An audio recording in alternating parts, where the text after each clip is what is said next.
संघर्ष का फल। लंदन में एक लड़का रहता था। वह बहुत गरीब था, इसलिए पेट पालने के लिए उसे निरंतर काम करना पड़ता था। उसे पढ़ने लिखने का बहुत शौक था, लेकिन काम के बोझ के कारण वह लगातार स्कूल नहीं जा पाता था, जिसके कारण उसकी पढ़ाई रुक रुक के चलती थी। लंदन के एक छोटी बस्ती में एक छोटे से कमरे में वह लड़कों के साथ रहता था। वे दोनों लड़के भी उसी की तरह दिन भर काम करते थे।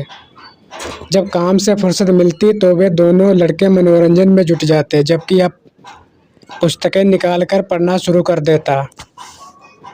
यद्यपि लगातार पढ़ाई न कर पाने के कारण उसे पढ़ने लिखने में दिक्कत होती थी, लेकिन वह बिना हार माने लगातार प्रयास में लगा रहता।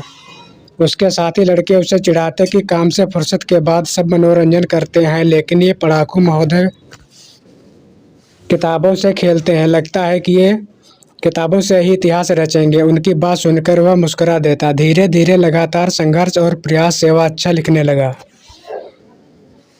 उसने कहानियाँ लिखने शुरू की। सर्वप्रथम वह अपने उन्हीं मित्रों को अपनी कहानियाँ पढ़कर सुनाता।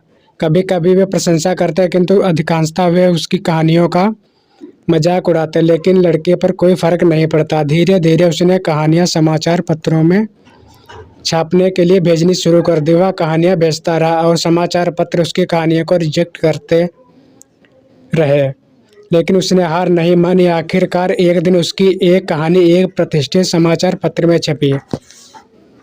इससे उस लड़के का आत्मविश्वास बढ़ा और दृढ़ हो गया। वह लगातार लिखता रहा और बहुत बड़ा उपन्यासकार बन गया। आज लंदन ही नहीं अपितु पूरा विश्व उस संघर्षशील लड़के को चार्ल्स डिकेंस के नाम से जाना जाता है। सीख: संघर्षशील और परिश्रमी व्यक्ति के लिए कुछ भी असंभव नहीं है।